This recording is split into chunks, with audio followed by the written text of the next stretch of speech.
And that, my friends, is exactly why I'm making this video. This documentary first aired in 2007. Yes, 2007. Back when flip phones were cool and Second Life was just learning to walk. Most of what's in this video is irrelevant today because, let's face it, Second Life in 2007 was still figuring itself out. But apparently, ABC couldn't find anything else to show on their channel, so they dusted this off from the archives, slapped it online, and said, let's not even bother checking if it's still relevant. Oh, and to make it even better, they turned off the comments. So, no discussion, no corrections, just silence. Because who needs dialogue in 2025, right?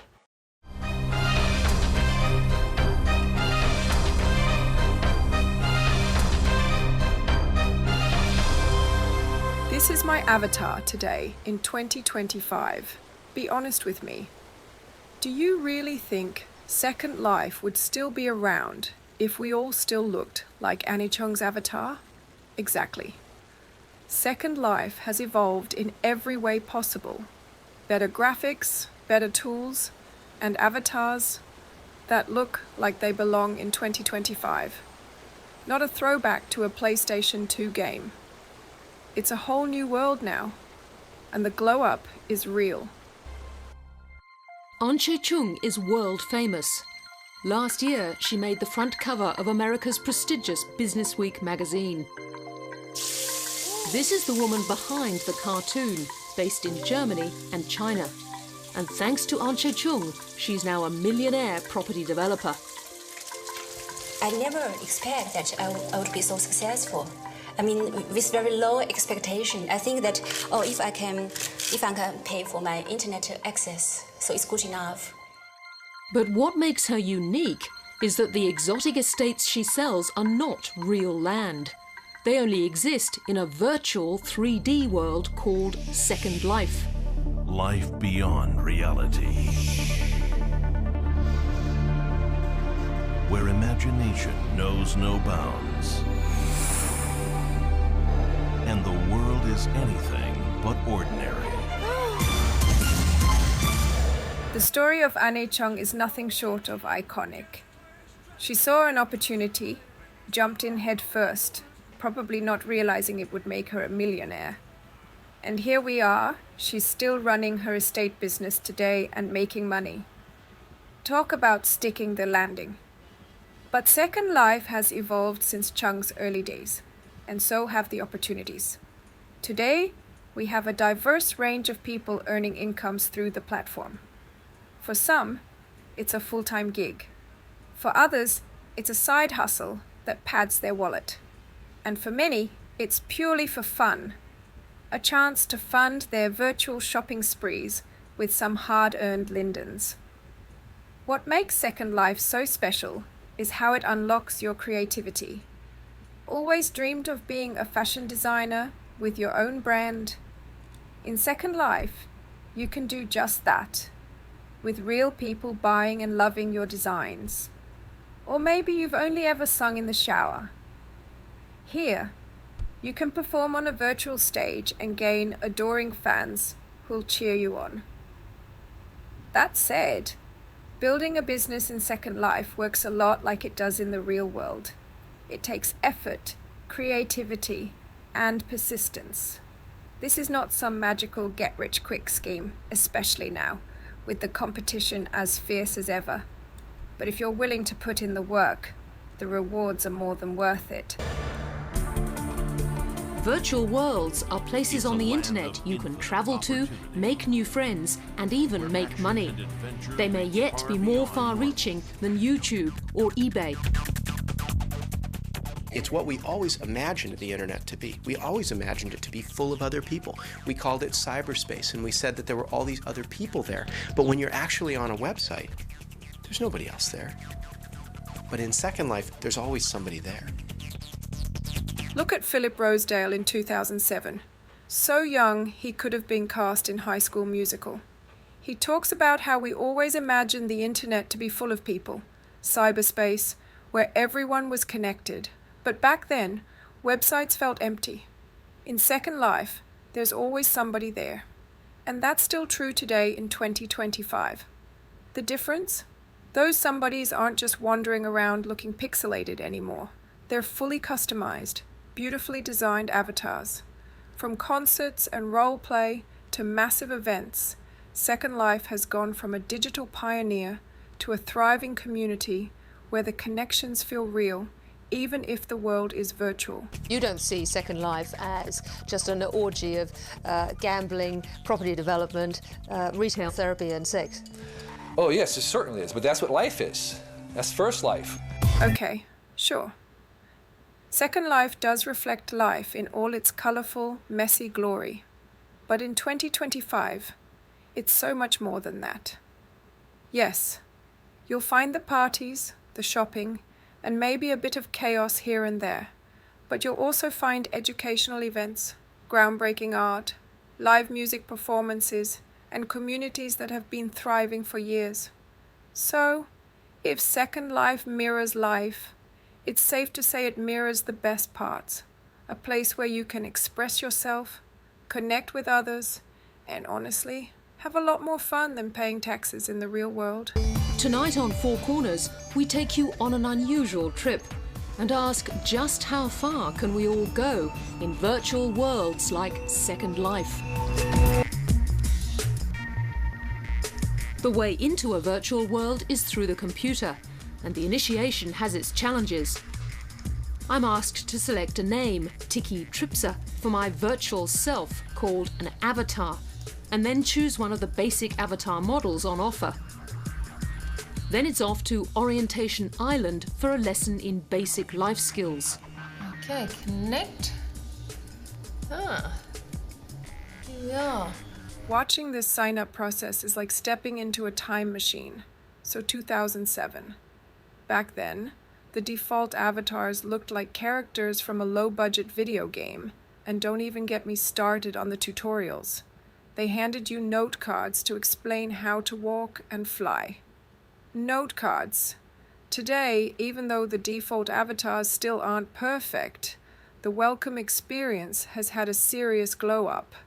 The welcome hub is way better looking, and instead of fumbling through note cards, you now get links to tutorial videos that actually show you what to do. That said, Second Life still has a steep learning curve. With the evolution of the platform and the endless options available today to create a complex, personalized avatar, it can take some time to figure everything out. But honestly, that's part of the fun. Once you get the hang of it, the possibilities are endless.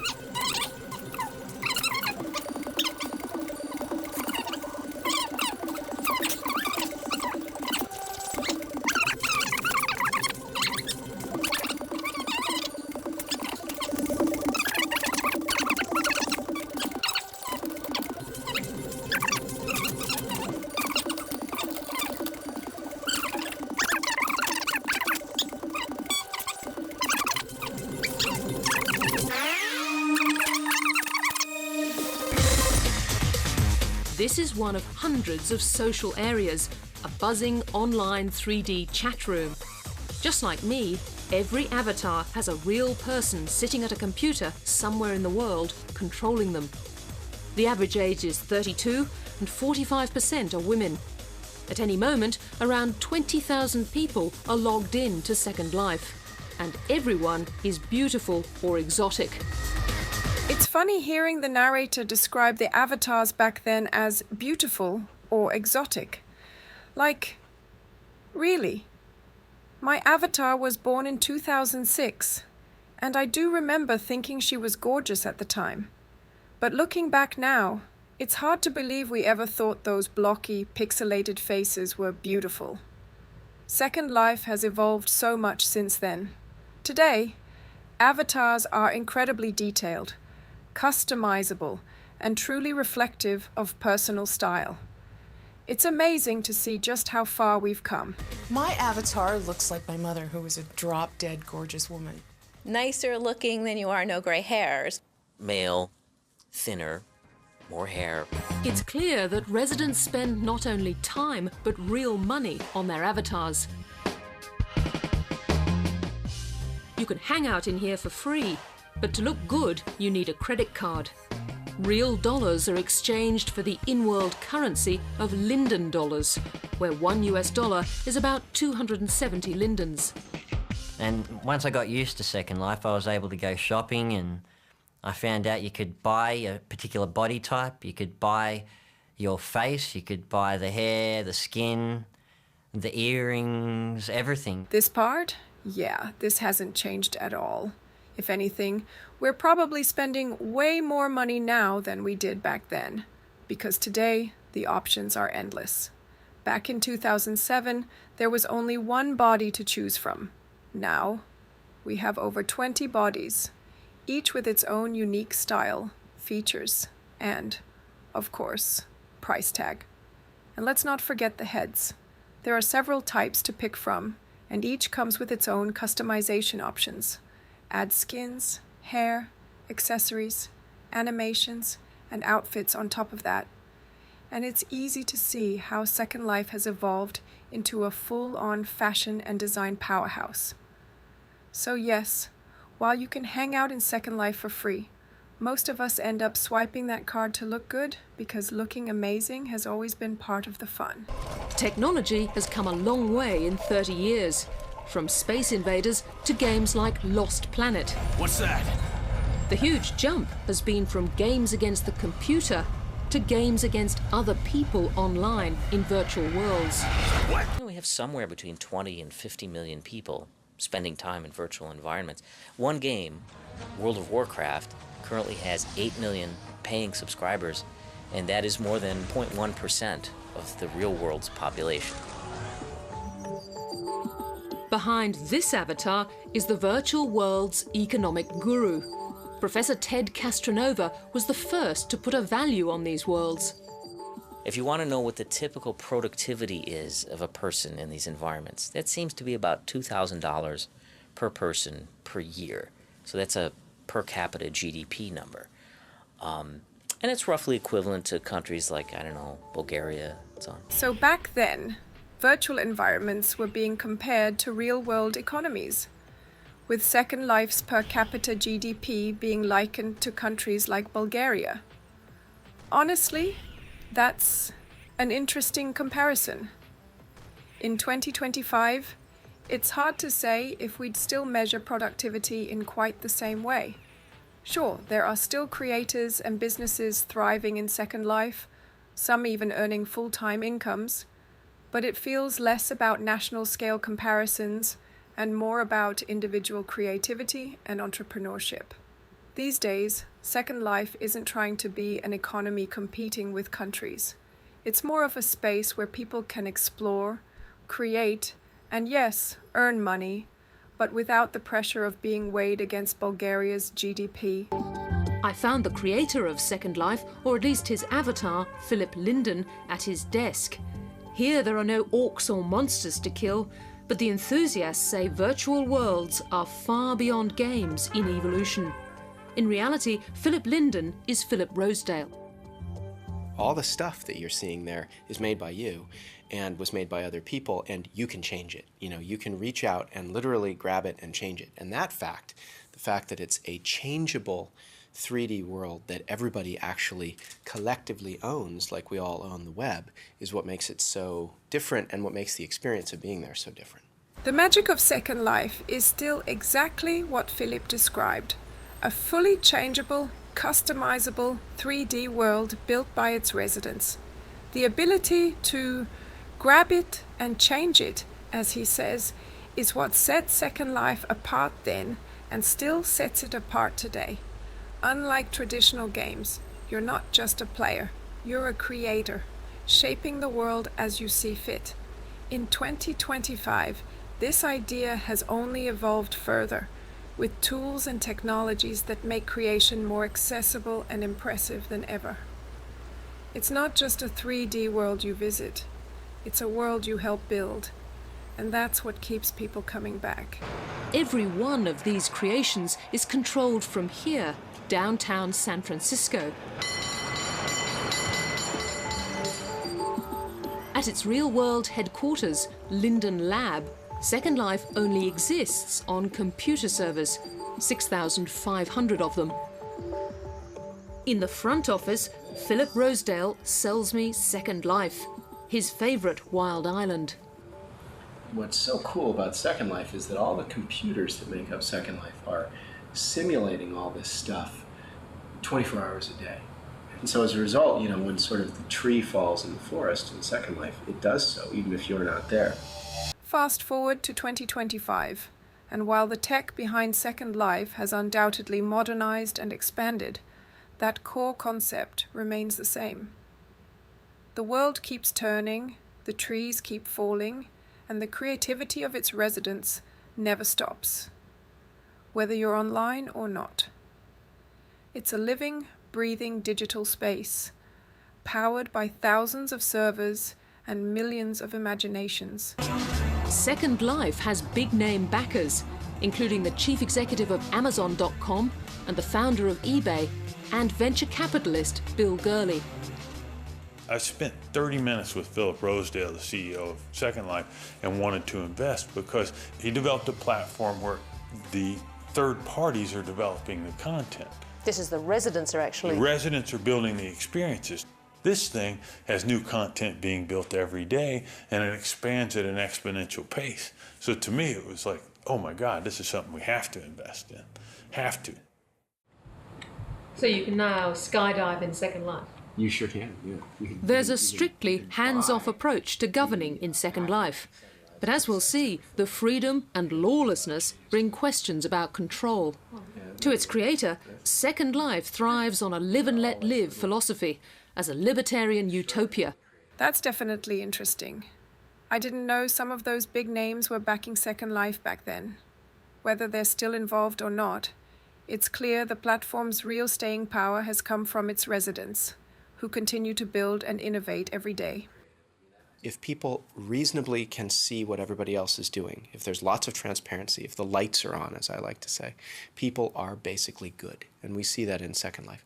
And I think that means that we want to govern as little as we can, and it also means that in the long term we won't need to. In 2025, Second Life still thrives on the freedom and creativity of its residents.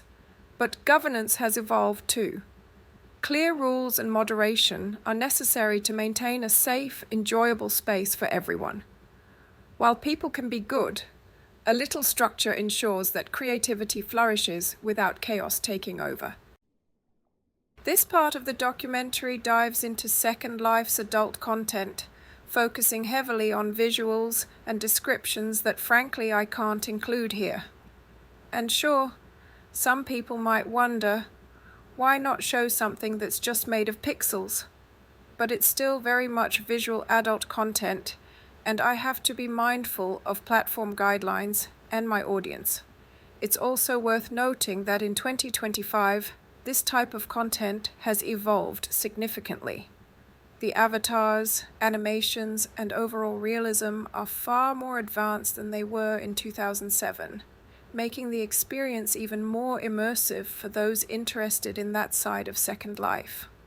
While adult content is still a part of the platform, it's just one layer of a much larger, more diverse virtual world. Can you unwrap for me what virtual sex is about? I can't. I'm sorry. I think that every new medium is driven by people's sort of wildest imaginations and fantasies in the beginning. And I think that, you know, adult stuff is a part of that and always will be in a new medium. I mean, one imagines, to be frank, you know, a lot of sticky keyboards. There's no contact, is there? Yeah, I don't know. It's interesting. Yeah. Anyway, it's very successful for you. Presumably it's quite financially successful, is it, for those involved? People like Stroker Serpentine. Yeah, Stroker. It's pretty interesting that even Philip, the creator of Second Life, is at a loss for words here. If he can't explain it, what chance do I have, right? Honestly, virtual adult content is just one of those things. It's driven by imagination, fantasy, And as Philip said, it's always going to be part of any new medium. But it's also a massive business for some creators. Just look at Stroker Serpentine, who was clearly doing quite well. And in 2025, that industry is still thriving, even more advanced, more realistic, and, well, probably harder to explain now than it was back then. So yeah, I'm just going to leave it at that. Oh, don't feel bad. Everybody comes in looking the same. Gee, I feel like I need a bit of a makeover. Yes, you could use the skin and a few attachments. At Stroker Serpentine's private residence, he explains that what takes cybersex to a new level is the typed messages between avatars, and that's where real money can be made. We have escorts who are prostitutes who earn probably in an exchange equivalency to $400 to $500 a week. You sound like it might even be better than the real thing. Well, in some ways it is. There are no sexually transmitted diseases, for one, to worry about. There are no inhibitions. You can be whomever. You can pursue any sexual fantasy. You can create any scenario, involve as many partners without any societal, moral repercussions. If you want to know more, you'll have to get your own avatar. But importantly, this is just one area where real and virtual worlds are mixing together. Stroker Serpentine is moving into the real porn industry. Absolutely. There are already designs to use an interface that will coordinate online animations with real-life sex toys. Virtual sex is just one area where laws don't yet exist. So should there be limits on in-world immorality? What's fascinating here is how Second Life has always blurred the line between real and virtual. Even in 2025, these features continue to push boundaries, making the experience highly immersive for those who participate. But it does raise important questions about where the line should be drawn. Virtual worlds like Second Life operate in a space where technology moves faster than laws, leaving a lot of gray areas when it comes to morality and regulation. At the end of the day, this is just one layer of Second Life. It's a reflection of human imagination, for better or worse, and the platform continues to serve as a space where people can explore ideas and experiences that may not be possible or acceptable in the real world. There's nothing to stop real adults. I've decided to remove this section from my video because it covers topics I'm not able to discuss or show here. Unlike ABC News, I have to be mindful of what I include. If you'd like to watch the original documentary and see this part for yourself, I've added the link in the description. For now, let's focus on how far Second Life has come since 2007. There's so much more to highlight. To those who suspect these spaces are just smutty playgrounds, there's much more to virtual worlds. Look further and you'll find pioneering science. California University's Davis School of Medicine is working on schizophrenia. One of the things that I enjoy teaching about is what is the lived experience of schizophrenia like? What's it like to have visions and to have auditory hallucinations, voices? And it's hard to explain that to students, and it's hard to explain it also to families of patients. Have you met anyone with schizophrenia? It's a common illness that affects 1 in 100. This is a replica of a real hospital wing where you can experience the paranoid delusions of real patients. And we've got a number of visual hallucinations. Here's one here. You see this is in fact an Australian poster that was a real poster that a patient saw, and you can see how it's changed from Shitface to Partnerships for Recovery, which was the real name of the conference. I'm going to put the volume up because, in fact, we've got a whole lot of auditory hallucinations occurring. And you'll start hearing voices, and you'll see how confusing it is. This is all just an illusion. When we're moving around. You're nothing. You've got 5 seconds to get the bloody gun. Get the gun. Shoot yourself. Shoot all the bastards. Do this. Get the gun. Do it now. Do it. Do it now. Get the gun. Kill yourself. And then you see, as another visual hallucination here, of a man's face appearing in front of you on the mirror. Do it now. Dead. In 2025, Second Life and other virtual platforms continue to be powerful tools for education and empathy. While this schizophrenia simulation was groundbreaking back in 2007, today, virtual worlds are being used for even more advanced medical training, therapy, and mental health awareness. For example, immersive environments now allow therapists to create safe spaces for patients to confront fears or practice social interactions. Virtual reality has also expanded beyond Second Life into standalone platforms, offering more targeted and accessible tools for education and healthcare. What this proves is that virtual worlds aren't just about escapism, they're about creating meaningful connections and experiences that can have a real-world impact. Even bigger experiments on people's behaviour are on the way. For social scientists, virtual worlds can make a new laboratory for scenarios we just can't test in the real world.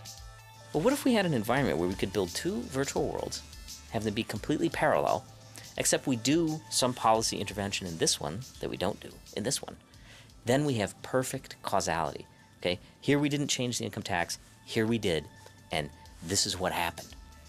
I want to be a virtual Ben Bernanke operating levers on the money supply of these systems and conducting a super secret experiment that I can't tell you about and trying to watch what happens. In 2025, the idea of using virtual worlds as laboratories for social experiments is happening on a much larger scale.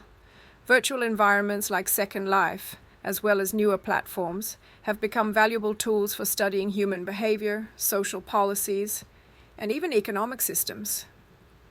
For example, researchers today use virtual spaces to simulate everything from urban planning to crisis response, testing different interventions without real-world consequences. These environments provide controlled conditions where variables can be adjusted and outcomes measured with precision, something that's nearly impossible to achieve in the real world. While the dream of being a virtual Ben Bernanke might sound a little grandiose, the concept of using these platforms to model and predict the impact of economic or social policies is very much alive. The difference now is that we have better technology, more data, and far more sophisticated virtual tools to make these experiments even more impactful. For most people who use Second Life, it's another vice that keeps them hooked: retail therapy. Avatar-to-avatar dealings run to $15 million a month. We're looking at about 40% of people that are logging in on a daily basis are getting involved in some kind of a transaction that it involves some lindens. Right around the corner here is the formal area, and we're looking at bridesmaids and evening gowns. Simone Design is one of the many virtual fashion houses.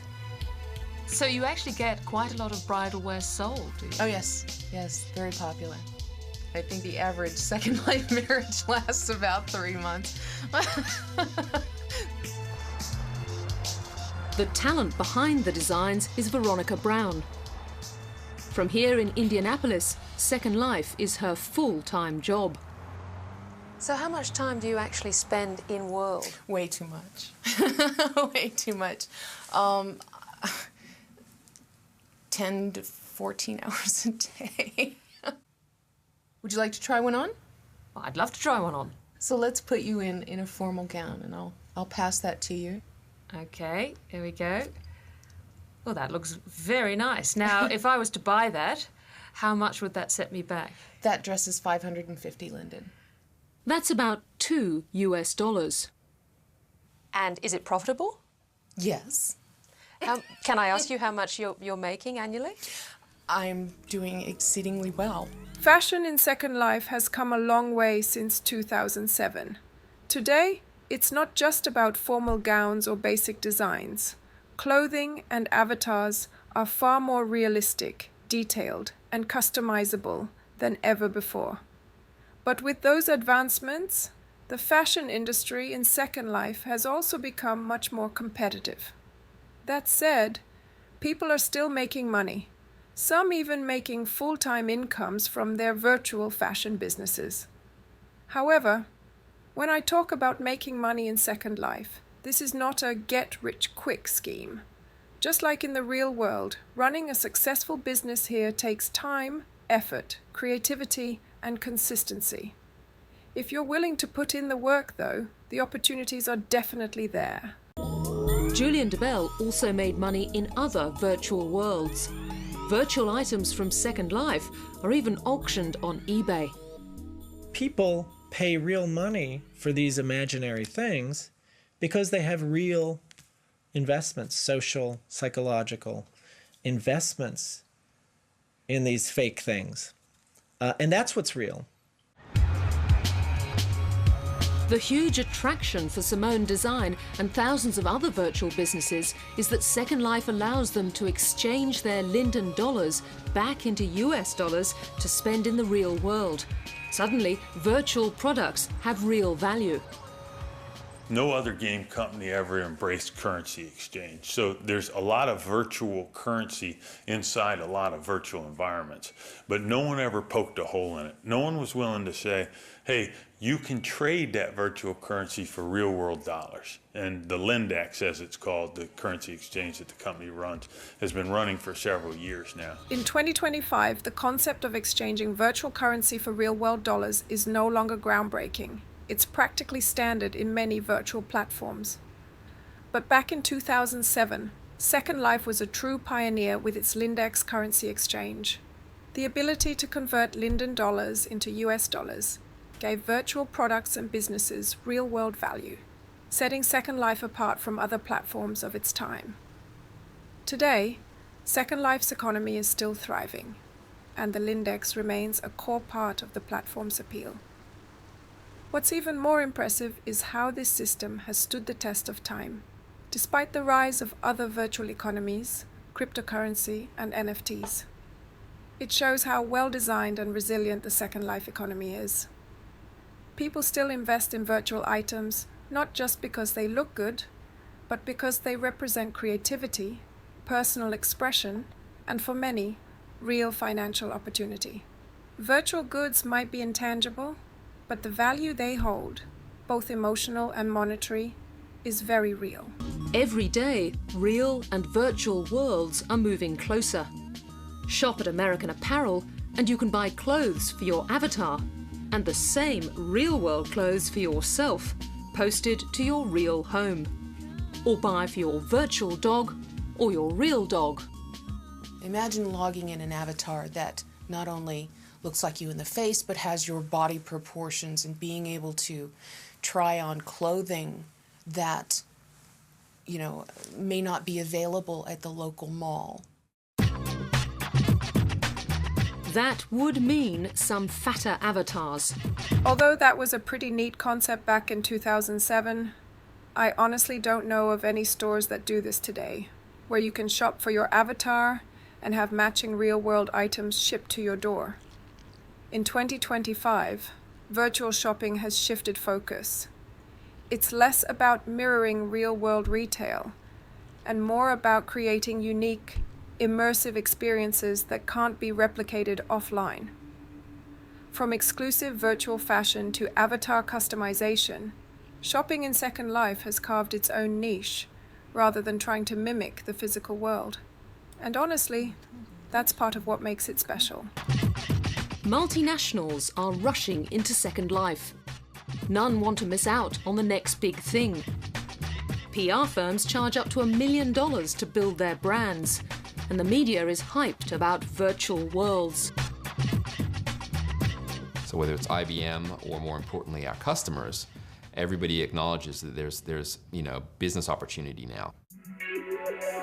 In January, IBM recreated the Australian Tennis Open and ran it live in-world as a demonstration of Second Life's potential for its clients. Looks like we've got Federer and Gonzalez in play right now. There they go. See the guys on the court? As sponsor of all the Grand Slams, IBM uses its ball tracking technology to replicate games shot for shot. I don't see these avatars looking like Federer and Gonzalez. Why is that? Well, the way we've actually had it set up is a situation where you and I can actually take the place of one of the avatars. So if you wanted to have a quick look through Roger's eyes, we can become Roger and see how he's playing. Sport is just one virtual application for IBM. Its target customers range from financial services to travel. Those big companies aren't around in Second Life today. The hype didn't quite translate into long-term commitment, likely because they underestimated what it takes to build meaningful engagement in a virtual world. In 2025, Second Life is more about niche communities and individual creativity than flashy corporate campaigns. The brands that thrive here now are often homegrown, built by residents who understand the culture and know how to connect authentically with the community. And really, that's what makes Second Life special. It's a space shaped by its residents, not giant corporations. Philip Rosedale has even bigger plans for shoppers. He believes Second Life could become the search engine of choice in 3D. I think that many of the things that Amazon and other e-commerce companies have done to make their communities stronger, letting people review books and share those reviews with each other and send things around. Those are the same sorts of things that I think Second Life can potentially just do a lot better. But is Second Life now being oversold? No one is going to give up Google to go into a 3D space to search for something that is a couple of mouse clicks away. And yet people are very excited in world about the idea of buying a book through Amazon. No one is excited about that. People are excited about other people being excited about it. We'll have our jobs there, we'll have our lives there, all those things, and yet it will be online. Well, why? Well, it's safe to say this didn't quite pan out the way Philip imagined. Second Life didn't become the 3D search engine of choice, and honestly, it's hard to see people trading the simplicity of Google for a fully immersive 3D space just to search for a book. That said, Second Life did find its strength elsewhere. Rather than trying to replicate traditional e-commerce, it became a hub for creative commerce, selling virtual goods, hosting live events, and fostering unique interactive experiences. So no, it didn't replace Amazon or Google, but it carved out its own space as a platform for creativity and community-driven innovation. And really, that's a win in its own right. Second Life's reality check and its top critic is Clay Shirky. Do you have an avatar in Second Life? I can't say. You can't say? I can't say, no, because were the name to be known, of course, I'd get a degree of attention in world that I don't particularly want. He did agree to meet me undercover using a second avatar. So we're in Dell, we're in an environment that Dell has built, and as you can see, there's not many people here. One of the interesting questions is, what is happening to all of the marketers who've built environments in this space, who are expecting the masses to come in to begin using it? It's the hype about the fantastic success of Second Life that most frustrates Clay Shirky. How would you describe Philip Rosedale? Charming. They've done a phenomenal job in getting good press, covers of magazines, the cover of Business Week, lots of buzz. David Kirkpatrick has gone out saying this is a preview of the internet of the future. These are serious business publications that are making claims on behalf of Second Life. Mr. Shirky says the dramatic figures put out by Linden Lab are misleading. In hindsight, Clay Shirky's skepticism back in 2007 wasn't entirely misplaced. The hype around Second Life as the future of the internet may have been overblown, especially when marketers and big brands expected masses of people to flock to their virtual builds without truly understanding the culture of the platform. By 2025, Second Life's story isn't about being the internet's future. The platform didn't become a one-size-fits-all replacement for the web. but it has maintained a loyal and active community for nearly 2 decades. What stood the test of time isn't flashy PR or inflated numbers. It's the creativity and dedication of its residents. Second Life thrives because it allows people to build, connect, and express themselves in ways no other platform offers. The marketers who stayed and adapted to this culture have found success, while those chasing hype likely moved on. Well, the overall registration number, I think, is about 3.2 million at this point. Now, that's different people that have signed up for an account. This is what I mean about that Lyndon's gift for PR. The residence figure is the people who've signed up for an account, but it includes hundreds of thousands of those people who've never actually logged in. So if you've they've never really become a resident. They've never even become a visitor, much less a resident. They have simply indicated a minimal amount of interest that includes filling out a form on a web page and clicking submit. That's where that 3.2 million figure comes from. At least 1 million of that figure are ersatz users, people who've never actually been in the world. It's interesting to look back on this debate about user numbers. In 2007, there was definitely some PR spin around registration figures versus actual active users. The platform may not have millions of daily users in 2025, but those who are here are active, creative, and committed, which is what keeps it alive and thriving. Since we spoke to Linden Lab, growth in registrations has rocketed from 3.2 to 4.6 million. But it's the figure beneath the hype that may be more telling. The number of people who log in and are still in Second Life weeks later. 5 out of 6 of them, roughly 85%, drop in the first month. So in fact, the number of people who can be said to do anything like residing in Second Life is actually a tiny fraction of the unique users. 3 months later, you see at this point something around 10% of the people who've signed up for Second Life still logging in 3 months later. But that is still hundreds of thousands of people. Numbers aside, what really matters is how Second Life has continued to adapt and thrive over the years. The muddle over numbers, the spin, and a media frenzy make it hard to measure Second Life's real potential. What's happened, though, is that their press has been based on the idea that this is both an enormous population, measured in millions, which is simply false, and that it's growing so quickly that this will soon become a normal way of dealing with one another for many, and some people say most users of the internet. Also false. Some people are saying it's deceptive to say that you have 3 or 4 million people registered, but there are only 20,000 in there at any one point in time. I'd like to accept that point, but also say it's really something to have 20 or 30,000 people interacting in a virtual space at one time. That's a new thing. Say what you will about the numbers, but here we are in 2025, and Second Life is still here. Regardless of the stats, the platform has stood the test of time. Second Life may well be the prototype of a whole new way of behaving. But despite its action-like promotion videos, will its sign-ups ever come close to World of Warcraft's 8 million? The difference between general-purpose virtual reality and games is that games have always done well, and general-purpose virtual reality has always done badly. Back in 2007, I'm not sure anyone could have accurately predicted the future of Second Life. Second Life may lack World of Warcraft's action games, but one big business has taken off. In order to be, create on an ever bigger canvas, you need land.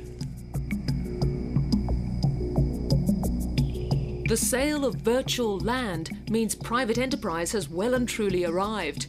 Property speculation, money-making, and the ability to change Linden dollars back into US dollars is groundbreaking. But there's more.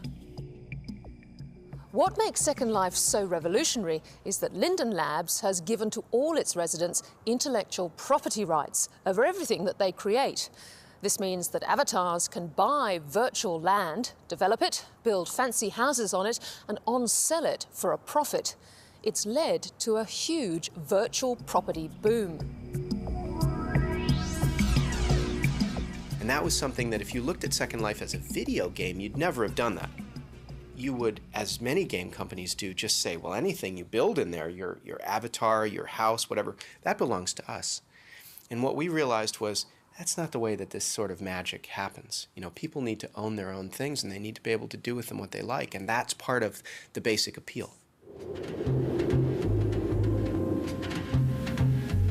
Virtual property development is where Anshe Chung has made her fortune. It's just empty, like here. And then I just plant some trees. It's like a magic stock. Linden Lab sells barren land to buyers like Anshe Chung. The buyers then use 3D modelling tools to landscape gardens and design their dream buildings. In virtual acreage, Second Life is already twice as big as San Francisco. Landowners also pay hefty land taxes to Linden. It's where Linden Lab makes its money. In real life, Eileen Graf now employs 50 technicians based in China to develop her estates. I want to see how real this Second Life can be. And I think maybe one day you can even not realize, you can't realize what is the real world, what is virtual world. Media reports claim Anshe Chung's property business is now worth $1 million US. But is this real wealth? The concept of virtual land ownership was revolutionary back in 2007, and honestly, it still is today.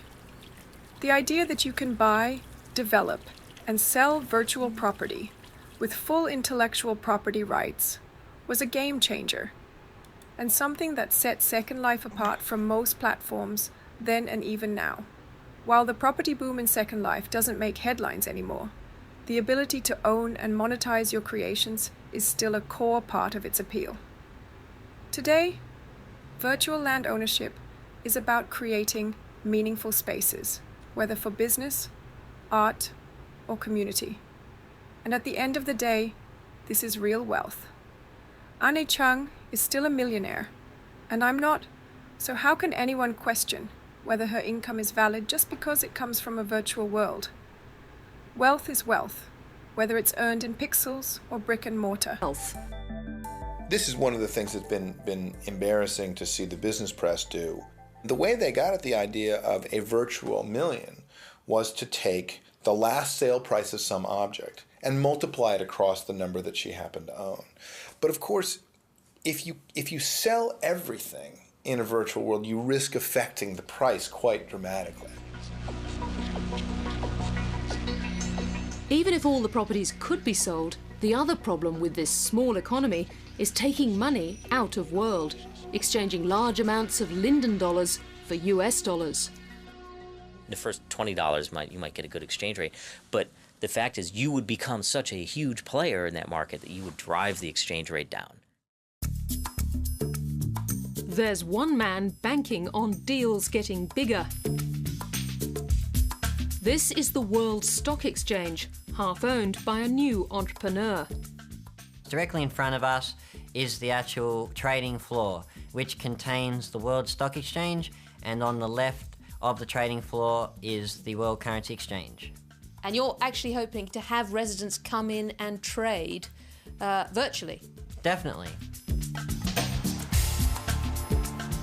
In Melbourne, Luke Connell is an ambitious 24-year-old out to make his fortune. How much have you invested in Second Life? 260 Australian dollars. And what do you reckon your business is worth today? If I auction it off on the website, it'll probably go for around $48,000 US at this very moment.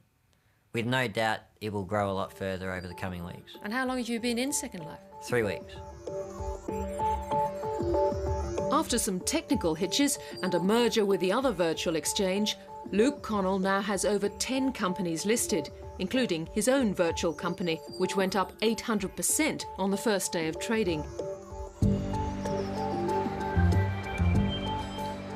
He now wants real companies, as well as virtual ones, to list in Second Life. Unlike the real world stock exchanges, you don't need to have a large market capitalization. You can be a real life company that has an avatar that wants to raise money for your small expansion where you might only require 20 to 100,000 US, and you could raise that off the world stock exchange. Don't imagine the same investor protection as the real world. There are rules, but just how they deal with misleading and deceptive conduct or companies trading while insolvent, which could mean jail in the real world, is unclear. Companies don't need a track record, they can list based on a vision. If they've got virtual financial information, you'll stick it up. But if they don't and it's just a vision, then people will invest on the basis of the vision. That's right. Looking into the archives, it seems Luke Connell's ambitious plans didn't quite pan out. His website shut down due to financial losses caused by bugs, and the introduction of banking regulations in Second Life made him abandon trading Linden dollars as a currency. Interestingly, some residents speculated about lawsuits, but the legal complexities of tying virtual disputes to real-life identities likely stopped that from happening. While virtual economies can be lucrative, they also come with unique challenges, and sometimes real-world consequences. Virtual worlds and their virtual profits raise the matter of taxes. Tax law has fallen behind technology, and technology moves faster than a bureaucracy ever will. I'm not sure if you're at NYU.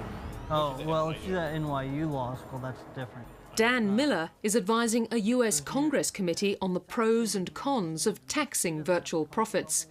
Because there's real economic value and a currency exchange, the taxman may well have a case against residents. That could be quite damaging to the economy. Oh, sure, it could. And that's why I think this is an issue that we want to tackle now, before it gets out of control. Second Life says it wants to be an extension of the real economy. I don't see how they can argue that they should not be taxed, should not be regulated, should not face reporting burdens just like the rest of the world. In cyberspace, though, jurisdiction is a problem. Take Anshe Chung's deals. Where do you tax that? Because Linden Lab is in California. She's in Germany.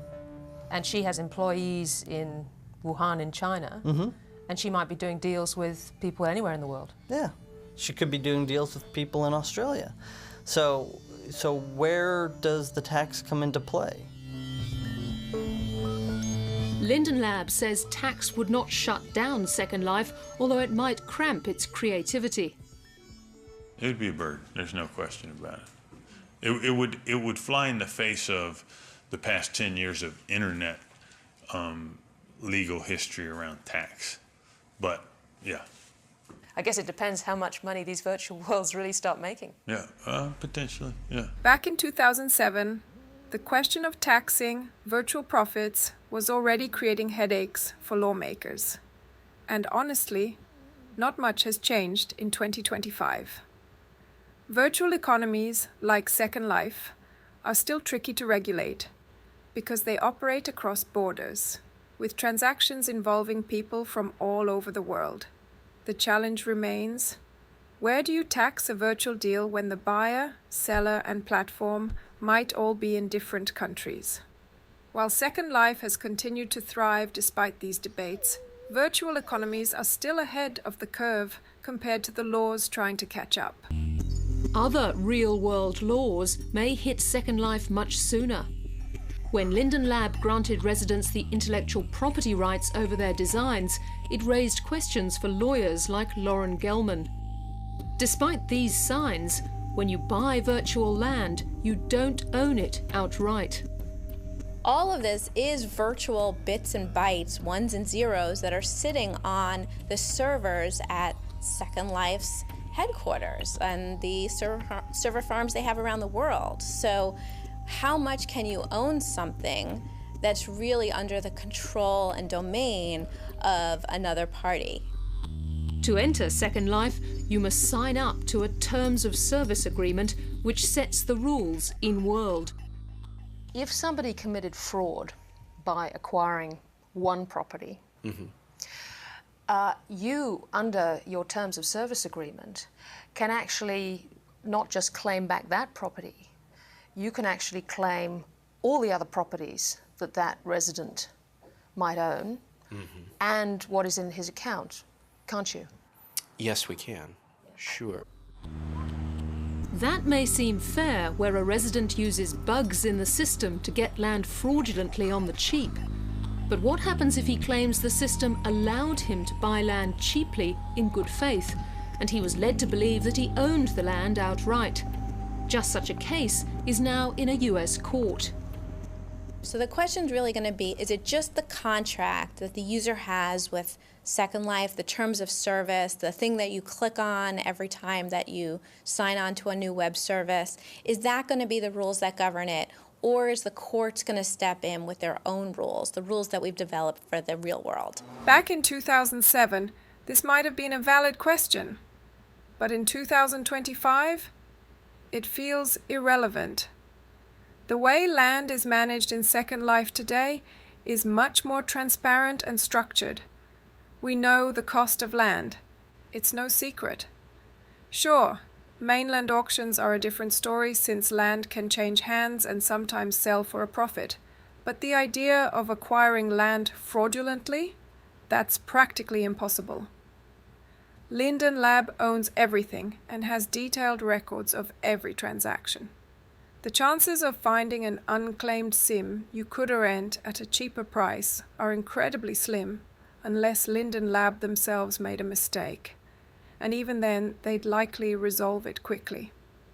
It's safe to say that the property system in Second Life has There's some different matured types of far vulnerabilities beyond out the there. uncertainties There's of 2007. The most challenging cases of the future may well not be against Linden Lab, but between the avatars. If my avatar sells your avatar a dress or some property, and there's some dispute between us, and we go to a court and ask them to resolve it, how are they going to apply the law? Because there, we don't have any contract. There's no terms of service agreement that we can fall back on or a court can fall back on. How secure do you think the ownership of your designs is? Not at all. In Second Life, designers like Veronica Brown have ownership of all their designs. But what if someone figured out how to copy their work? That's exactly what happened last year when a rogue program called Copybot emerged that could copy anything. When you spend 10 hours a day at a job and somebody comes along and in just a couple of minutes they can copy something that took you weeks and weeks to create or months or years, yeah, that's scary. Shop-owning avatars took up their virtual placards in protest. Linden Lab said it would ban all copies and banish offenders where it found them. Just what damages designers could claim through the real courts is untested, and all the uncertainty is holding back business. Second Life is generating a dust cloud of questions that are unanswered in particularly the legal realm. And this is one indication that it's a very powerful frontier, because wherever you find a place with changing language and is ahead of the law, you know that you have something very hot. The reality is that Second Life is set up in a way that makes it virtually impossible to borrow someone else's items, like sneaking into your sister's room to snag a shirt. Your inventory is tied to your account, and accessing someone else's account fraudulently has serious consequences, including potential account lockdowns. However, copybotting has been a persistent issue in Second Life, and it's one that continues to challenge content creators. Recently, though, Linden Lab has taken a much stronger stance against content theft.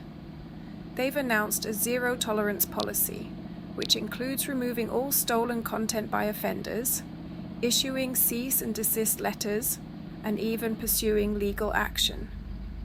As Brad Oberwager, executive chair of Linden Lab, put it during a recent meeting, If we send a cease and desist letter, at that moment, the offender is incurring liability.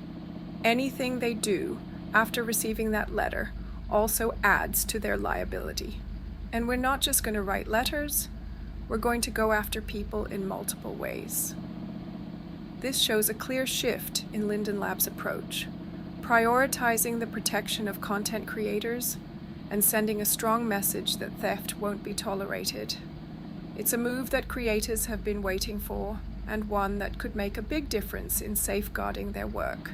People routinely put self-replicating objects into the world that'll, duplicate themselves until, a whole server crashes. But what's cool about Second Life is that it's 6,500 servers.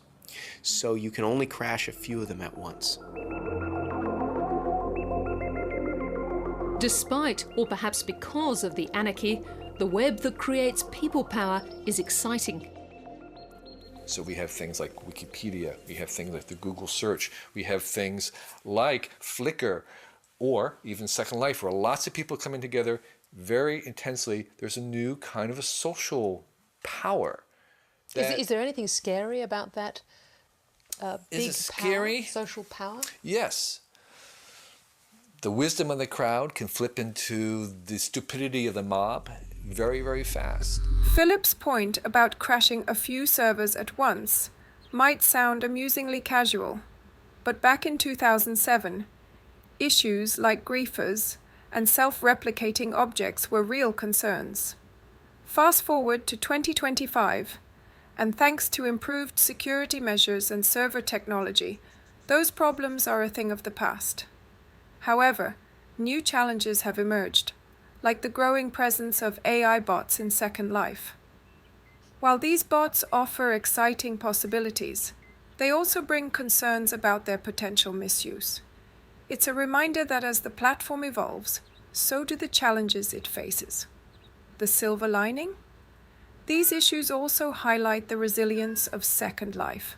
For every new problem that arises, the platform adapts, grows, and continues to provide a space for creativity, collaboration, and community. As for the big social power mentioned, it's still an intriguing reflection of how collective creativity can shape platforms like Second Life.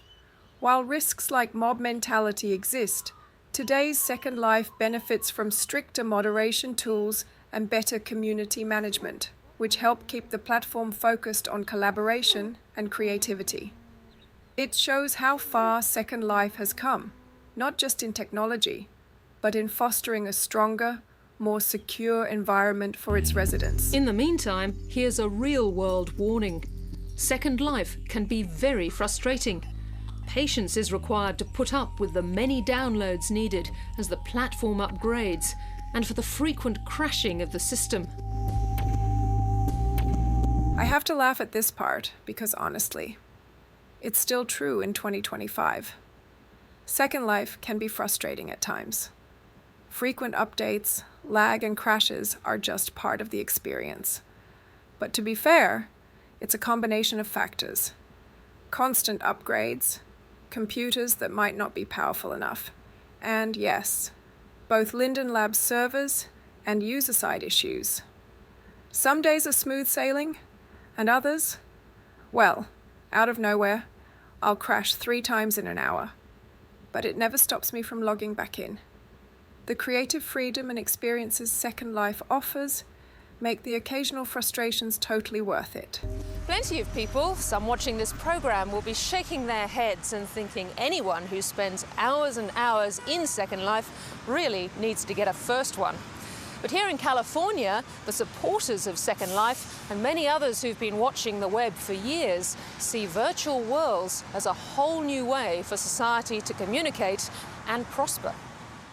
Second Life as a genre, as a phenomenon, will be as big as the world. Eventually everybody will be in it. Whether Second Life itself is the blockbuster may in the end be unimportant. New rival virtual worlds are arriving all the time. If indeed human attention continues to flow into these spaces at the rate that it has been, in 10 years the amount of real valued assets in virtual worlds will be enormous by current standards. They will have raised policy questions, tax questions. Certainly, they will have raised very interesting investment and portfolio questions for everybody. And the only question in that future is really, how much time do human beings want to spend as a virtual self, which is an open question. This segment makes me chuckle a bit. The idea that anyone spending hours in Second Life needs to get a first life is a cliche we've all heard before.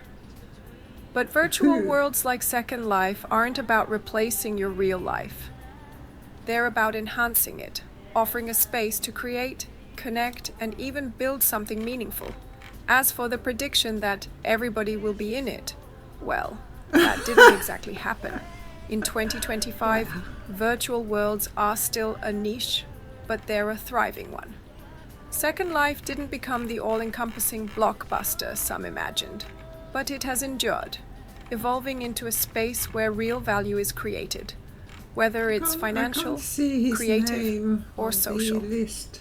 The real question today isn't how much time people want to spend as their virtual selves, but rather how they choose to use that time. For many of us, it's time well spent. As my virtual self salsas the night away, I'm left pondering if for most of us, virtual worlds will just be a short-lived curiosity or a place where we'll all be spending the best hours of our days. My journey with Second Life has been anything but straightforward. Quitting after an hour in 2006, dabbling again in 2008, and finally coming back in 2016 to find a world transformed. That's what makes Second Life fascinating. It's constantly evolving, shaped by the people who use it. It's not perfect. There's the good, the bad, and yes, even the ugly. But isn't that true for everything in life? What I love about this platform is how it brings out creativity, innovation, and connection in ways other spaces can't. Second Life isn't just for escapists or people looking for a fling. It's for builders, dreamers, storytellers, and yes, sometimes just curious folks like me who find themselves coming back for more. And if anyone from this original documentary ever watches this, I'd love to sit down with you and revisit your thoughts from back then. It would be so interesting to see how your views have changed, or haven't. So whether you're here for the nostalgia, the curiosity, or just to learn something new, thanks for taking this journey with me. The story of Second Life is still being written, and I'm glad to be a part of it. This is Priska Newell from Second Life Spectrum, reminding you that virtual worlds are what we make of them. Whether you're questioning the hype, celebrating the creativity, or dodging the occasional crash, let's keep pushing the boundaries of what's possible in Second Life. Stay curious, stay creative, and I'll see you in the next video.